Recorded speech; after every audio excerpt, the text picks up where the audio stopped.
Handa na ba kayo sa bagong kalaban ni Claire Castro? Yan na ngayon ang bago niyang title. Professor Maluti Kia is in the house, political analyst, pollster, and columnist. Ayan, hello. Hello. Is that a badge of honor that you are now the nemesis of the presidential information officer? Hindi naman. Pero kung gusto mong turuan yung communications, kung gusto mong turuan ng paano ba ang political communication, political strategy, it's a badge of honor kasi kailangan natin turuan kasi yung mga nasa comms, baka akalain siya yung modelo. 'Di ba? Mahirap naman kung hindi tama dun sa basic na lang eh. Napakahirap. Kasi kapag si Yusek Claire naman ang nagsasalita on her own, maganda, very impressive. Pero ano ba nangyari sa inyong dalawa? May nakatapat siya na may impormasyon na hindi siya handa? Oo, parang hindi naman dapat kami magkasabay. Hiningi naman ang permiso ko kung willing daw ako. Kasi siya yung unang guest. Hiningi ako ng permiso. Okay ba magsama kayo? Sabi ko sa akin, okay. Ewan ko sa kanya. So, siguro pumayag. Kaya ganun yung pagkalatag nung TV show na yon. Oo. Hindi niya siguro alam na ako yon. Napag-usapan ng ghost projects. Oo, di ba? At hindi niya rin alam na ididiin ko. Kaya nga ang parati kong sinasabi, nandun ako dahil mahal ko ang Pilipinas, kinumbida ako. Kaya magtatanong ako ng directly sa kanya. Ano ba yung offensive question? Kasi nung kay Gutese, kasi tinanong kami, ano nangyari kay Kudesa? So sabi ko, yung nakakatuwa yung sinabi ni Congressman Ko dahil practically kinonfirm niya yung testimony ni Gutesa. Tapos tinanong sa akin, alam niyo ba kung nasan si Gutesa? Ang sagot ko, baka gusto niyong itanong kay Yusek yun. Bakit ko sinabi yun? Kasi when you're the spokes of government, you represent government, right? You represent the office of the president. You represent the state. So kaya ko siya binigay. Sa amin naman, wala doon sa gobyerno. She was offended by that. So kaya doon nagsimula na, sandali lang, ba't ka ma-offend? Ikaw representative ka ng estado dito. Pwede namang sagutin. Pwede sagutin na directly, di ba? Directly, yes. Tapos sabi niya, mali nga yung grammar na sinabi, pero hindi ko na rin pinansin. Tapos binalikan ko uli na, why don't you say it in a nice way? So you don't insult the public listening to you. Hindi ba pag spokes ka, malumanay ka? So, nag-communications 101 kayo right then and there? Oo. Tapos sabi ko, paano maiintindihan ng taong bayan kung gigil ang spokes? So, siguro she was offended by that. I wasn't planning to offend her. But did you make up after the interview? I reached out. Ako ang nag-offer ng hand. And yung tatlong host doon nakatingin, so she had to, offer at nagbeso-beso. So, yung picture na linabas, talagang nakangiti naman kami. Sa akin naman, walang masama yun eh. Sa isang demokrasya, pag nagtapunan kayo ng mga posisyon, sa dulo, dapat iniiwan mo na yun. But in your assessment, she was not prepared to answer, especially about not only Gutesa, but the facts and figures about the ghost projects. So I was so surprised. Diba, if you're the spokes or whatever her name is, I usually call her the official barker. Okay. Right? So, hindi mo maalala ang pangalan niya. Grabe ka hindi naman. Hindi talaga. Oo. Claire Castro. Kaya BFF ako ng BFF. In fact, during the interview, sinabi ko, yung BFF ko. Pareho pa naman kami nakapula. Kaya linoloko kami ng mga hosts. So, ang sabi ko sa kanya, hindi niya alam ang ghost projects. Ang punto ko doon, sa ghost projects, ghost nga di ba? May nagplano, may nag-alat, may binayaran. Pagpunta mo doon, wala. Ba't hindi makasuhan yung 482? I agree. Di ba? Unahin mo muna yon bago itong hahanap ka pa ng ebidensya. Di ba? Ito ang paper trail nasa kanila. Ang money trail nasa kanila. Ang sagot sa akin, hindi daw niya alam ang datos, hindi daw niya alam na ako yung magiging kaharap niya. But isn't data, if you're the spokes, that's like back of your hand. Alam mo. Kasi anytime, somebody will ask you. Right. But she makes a distinction that she is not the spokesperson. Ayaw daw ni presidente ng Ay, spokesperson. nakakahiya naman, Corina, kung Oo. ang spokes mo ay ganun. Well, she calls herself the Presidential Information Officer or Communications Director. Di ba? Pag information officer ka, data is like your lifeline. Ito ang nakakagulat sa akin. And the data is 482. 82 goes. These are confirmed by your researchers. No, and even by mainstream media. Oh, okay. Out of the 8,000 flood control projects, 482 are ghost. Okay. 482. Pero pwede pang tumaas ang numero nun. Hoy, kasi hindi naman natin alam ilang 8,000 ba yan talaga. Okay. So diba? there should be at least 482 charges. Supposedly, lawsuits filed. di ba? It's commonsensical that if it's ghost, you readily file. Right. Okay. Headline. Senator Amy Marcos in the Iglesia ni Cristo protest rally. Ako, yung initial impression ko is, ang linis-linis na nung messaging. Ng lahat, Placards, ka-Edwil. Malinis, walang pangalan, walang pinabababa Wala. sa pwesto, Yes, transparency and accountability. yes. How and why was Amy allowed to say all those things on stage? Eh siguro, una ko rin, ang kailangan nating tingnan, matagal ng debate internally kay Senator Amy, yung do I admit, ang tagal na niyan, from day one of this administration, Admit what? admit that he is a user. Because she was a witness. Yes, she knew about it. Tapos, nung dumating yung eleksyon, dumating na naman. Hindi, admit mo na lang para hindi ka, to save yourself.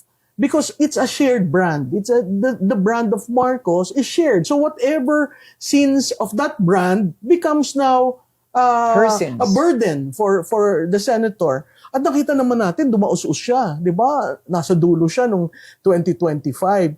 And yet,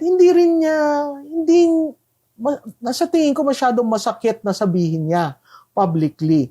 And then when she came back from Geneva, recently, merong official trip doon yung Committee on Foreign Relations, nakiusap siya kung pwede siyang tumayo sa stage. Hindi namin alam kung ano yung sasabihin niya. And yet, merong point na kailangan ko na bang sabihin?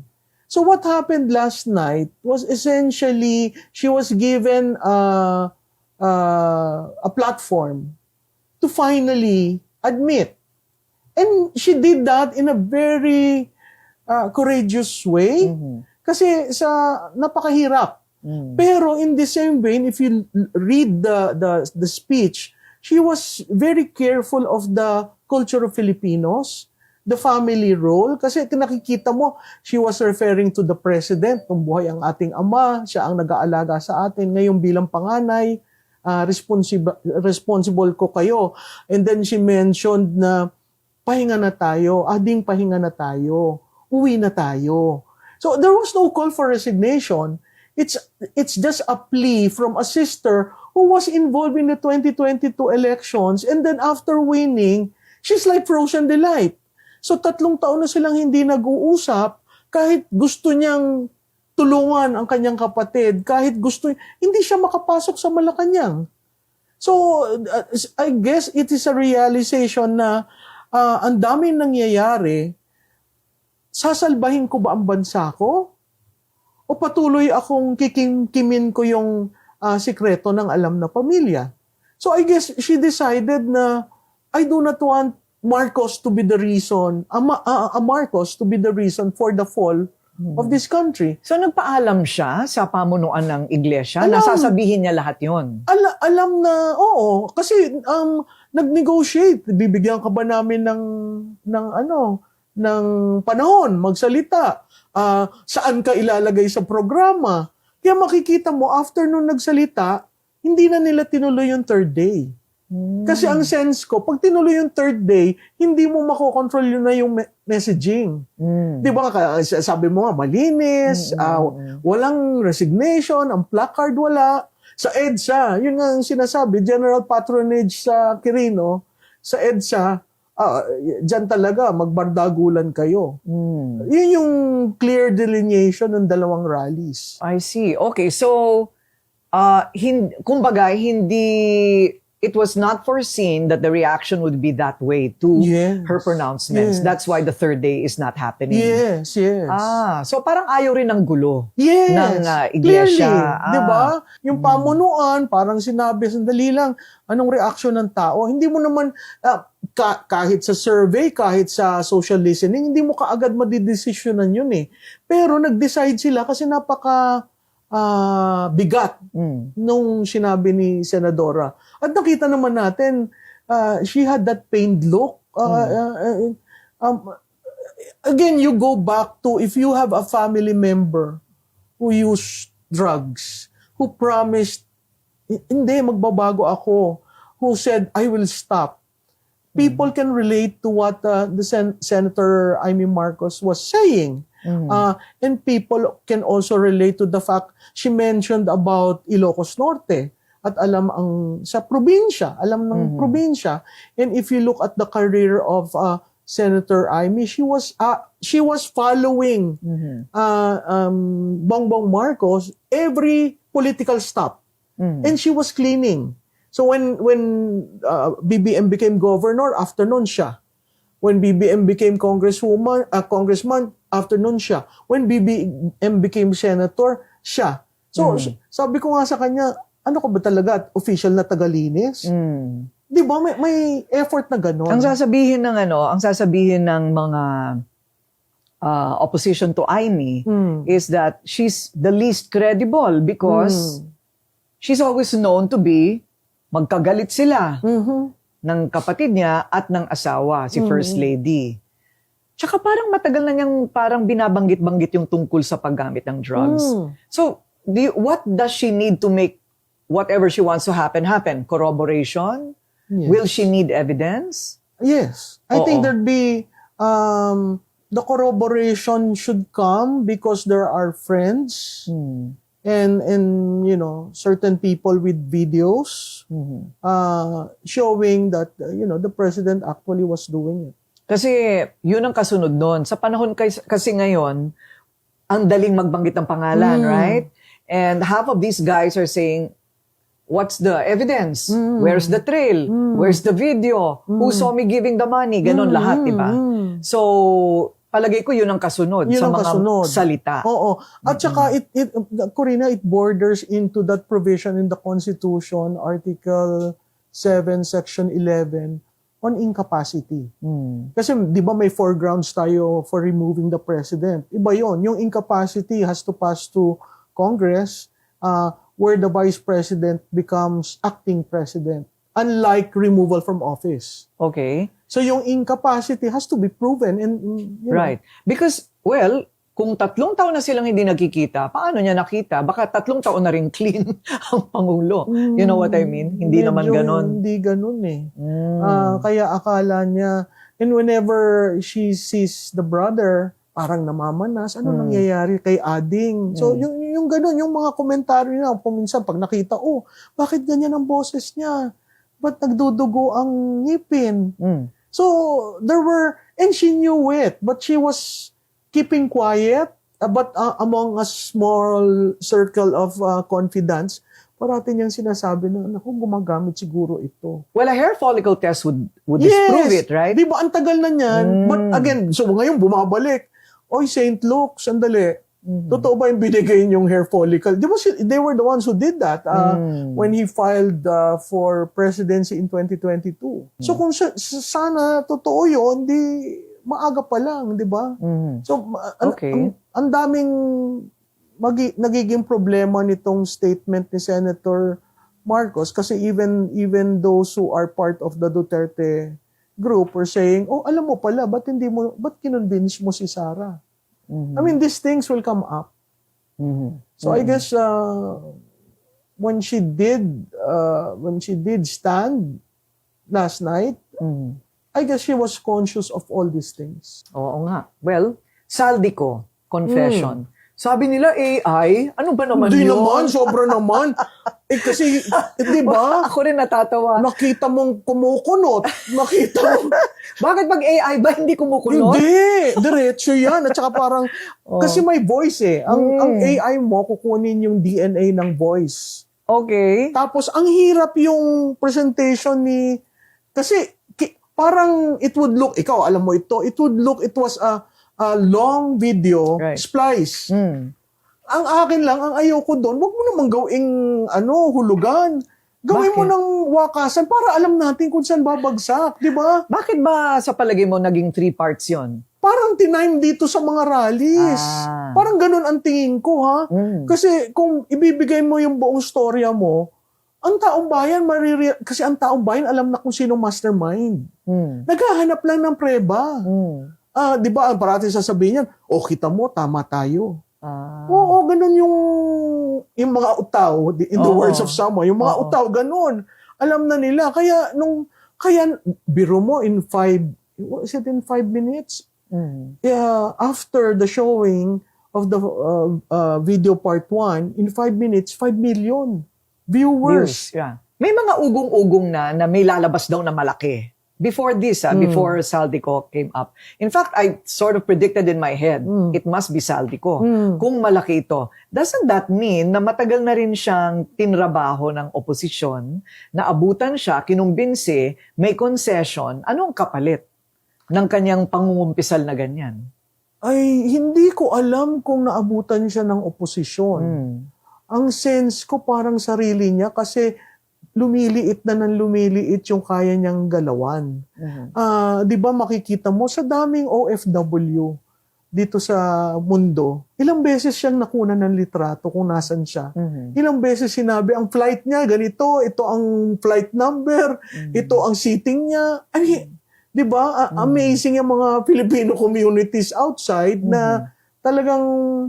So, ang sense ko, dahil may threat na sa buhay niya, 2 anak niya naiwan dito kasi walang passport, may threat sa mga buhay nila, ang mga ari-arian niya kinonfiscate. So, sa tingin ko, siya mismo nag-decide. Kung saan babagsak, hindi natin alam. Kaya nga, ang parati kong sinasabi, buuin na yung kwento. Kasi yung parang susunod na kwento, tungkol sa mga congressman. Meron pa? Oo. May part 4? Oo. Oh. Sa mga congressman. Okay. Tapos ang nagsabi sa akin ng isang politiko rin, tingnan mo yung video 1, naglabas siya doon ng 8 pages na proof ng insertion. Yun daw in connection with the Quadcom and the impeachment. So sabi ko sa mga staff ko, dalian yun pag-aralan talaga kung talagang totoo yan. Okay. Pero, okay. Both the INC and the CBCP, as well as civil society, is commenting that, well, that's nothing until you say it here, right here That's in right. our country. That's right. What do you think about that? I mean, he has to present evidence. That's right. And I guess if you're looking at probative value, there's none. But what really got me to listen to him was when he confirmed the allegations of Gutesa. Yeah. And he showed proof of the bags, pero sana maganda kung binuksan na may pera. Oo. And then when you look at the bags, it's sandwiched between 2 vehicles. 2 fast vehicles. And the talk in the industry, in political industry, was that those bags were placed in a Ferrari or something and used for delivery. Okay. So, sa akin, kung ilalabas yung listahan ng mga congressman, documentary yun eh. Pero kailangan niyang bumalik. Totoo yun. Kasi Kasi ano kailangan yun, ka gaganon? mag-swear. Unless pumunta siya sa embassy. Okay. At mag-oath siya na. So that's an option. Yes. He can go to the Philippine embassy, wherever he is. Yes, and make the oath. And so it could be an affidavit. Yes. Pwede yun? Oo. Okay. Oo. So tingin ko hindi na babalik. Pero hindi na siya kakasuhan. Well, depende siguro kung anong kasong malalagay sa kanya. Well, he was part of everything, right? Yes, Oo. yes. Oo. Oo. Okay. So that's why naiisip ko, ano kaya ang concession nito? Kaya Oo, feeling ko oo. naabutan siya Oo. ng oposisyon. Oo. Okay. So you also agree he has to come back? Noon pa, ang sabi Oo. ko, cancel the passport. Because that's the fastest way To get him require a deported. citizen. Yes. Right. Okay. Itong mga binabanggit ngayon na kakasuhang mga senador, Oo. can you really imagine Chis Escudero behind bars Diba? or Villar or Joel? Alam mo ko rin, messaging na naman ang mali doon. O bakit? Kasi ang sabi, warrant of arrest. Oh. Ay ba, warrant of arrest ka agad? Sandali lang, di ba? Mag-file ka muna sa piskalya. May right naman yung mga tao to question, di ba? To look at the evidence, etc. Hindi naman sila tumatakbo. Di ba? Bakit warrant of arrest? Ay, sabi ni Kaagad. Ombudsman, ang mga sumusunod na pangalan ay bibigyan ng warrant of arrest. Di ba? So talaga may chilling effect yun kung ikaw yung nasabi doon. But actually, there are steps that have to be hurdled Oo, di ba? before a warrant of arrest. Yes, unless they run, they hide, you know. So, but anong tingin mo? May makukulong talaga? Kailangan, di Ikaw ba? nakita mo naman sa Napoles. Oh, meron naman, pamangilan-ngilan. Oo, pero si Napoles, yung chief of staff ni Senator Revilla na namatay na in jail. So, I hope we are serious enough to get these people behind bars. But when you look at those names, there are certain names that are not included, which, as far as I'm concerned, should be in the list. Yes. And what about people who should not be included in the list, pero sinama? Oh, dahil sa politika. Tingin mo, merong ganon? Oo. Di ba? Okay.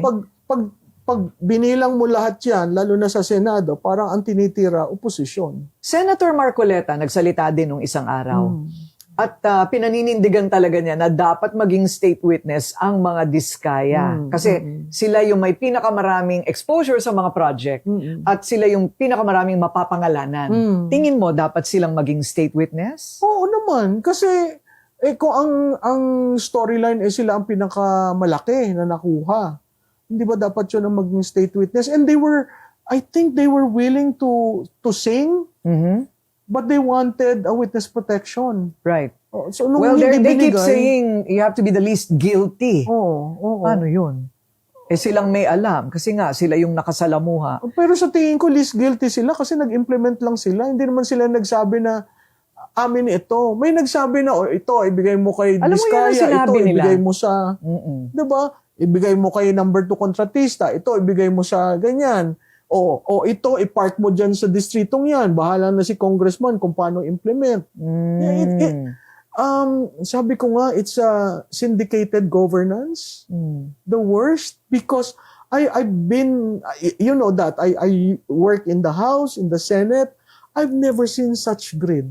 Kasi dati noon, di ba ang pork barrel, isa lang ang amount, 70 million, pantay-pantay kayo. Kung masipag ka, may congressional insertion ka. Doon sa department na dinefend mo. Ngayon, nagugulat ako sa amount. Impunity, that's the word. Oo, right? tama yan, Corina. Yung Kasi parang, gagawin ko to, wala akong walang pakialam. pakialam, di ba?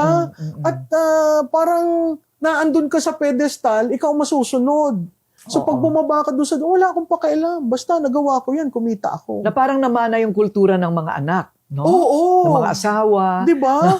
Kamag-anak. Di ba? Na pinapakita pa. Lahat. You know, I always say, what good will it do them to show all of that? Di ba? It will never lead to anything good. And then when you go to Congress, these young guns, yung mga bata, freshmen, they're talking not about legislation. They're not talking about hot button issues. They're talking about the brand of their watches.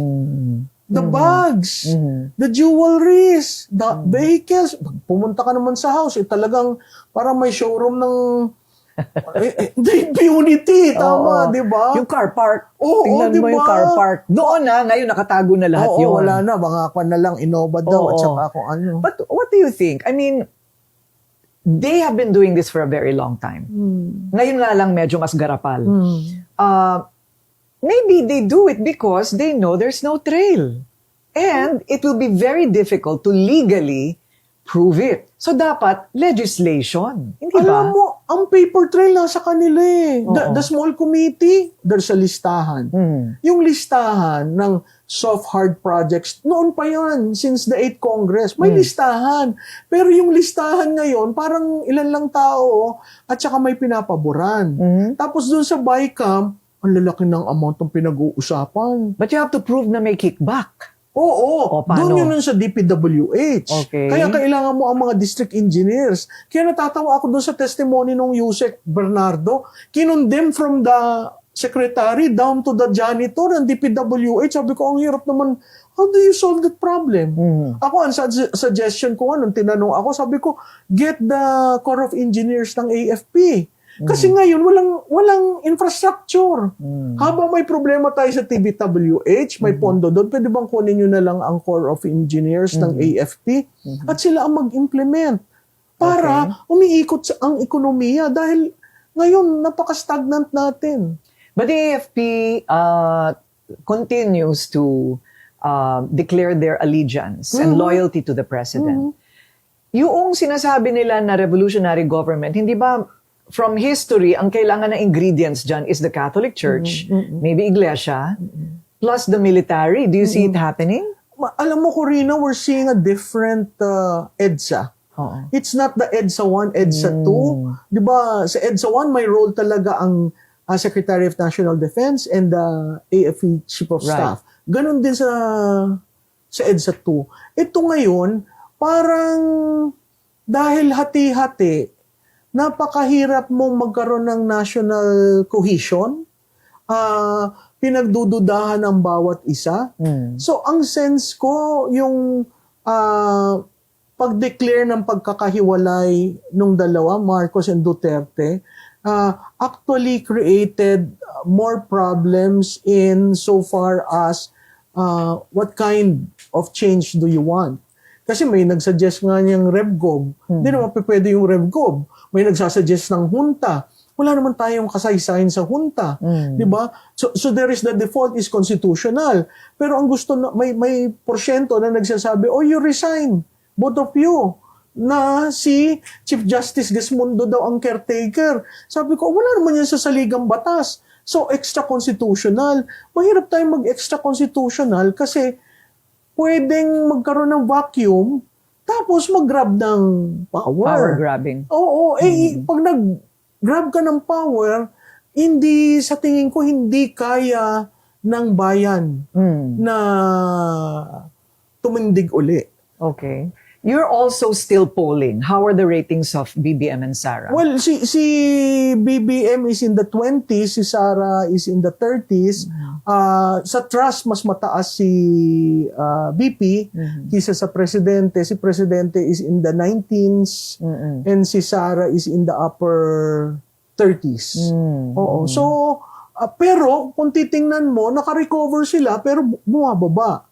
In fact, si Vice President was in the high 60s. Ngayon, nasa 30s na. Si President was in the high 40s. Ngayon, nasa 20s na. Okay. So palagay mo, malalagpasan ni PBM ito? I mean, the big bomb has been exploded. Itong kay Saldico. Sa tingin ko, depende kung anong gagawin nila. Doon sa flood control projects. Hindi lang naman kasi flood control, meron pang school buildings, meron pang farm-to-market road. Dami pa. Lahat ng ano yan, lahat ng department meron. Ay, kaya nga kung lilinisin mo, walang matitira sa birokrasya. Oo. But it's a start. It's a start, pero kailangan mapakita na sisipagan ko, may kalinga, may concern ako sa nakita mo yung body language ng mga tao pag siya'y pupunta siya sa Cebu. Anong Talagang, body language? Ayaw ko mamay, nakaganyan, nakairap, di ba? So, dapat maging conscious yung kung sinong tutulong sa kanya na ayusin yung tiwala. Kasi yung tiwala ang nawawala. Even the economy, business confidence is gone. The risks are getting higher. So, pero kung may tiwala sa leader, madaling maayos eh. Is it true that foreign aid was Stop. retracted? Yes, in South Korea. Oh, from South Korea. Oo, oo, Hindi na nila tinuloy. Oo, kasi dito sa balita. At saka nakita mo tayo sa ASEAN, halos walang pumapansin sa atin. Dati tayo'y ginagalang dahil one of the five founders ng ASEAN. So, nakakalungkot. Okay. So, we can expect more from Malutikia kasi yung ganitong klaseng mga away na she finds herself in, patok na ngayon yan. Ganon. Okay.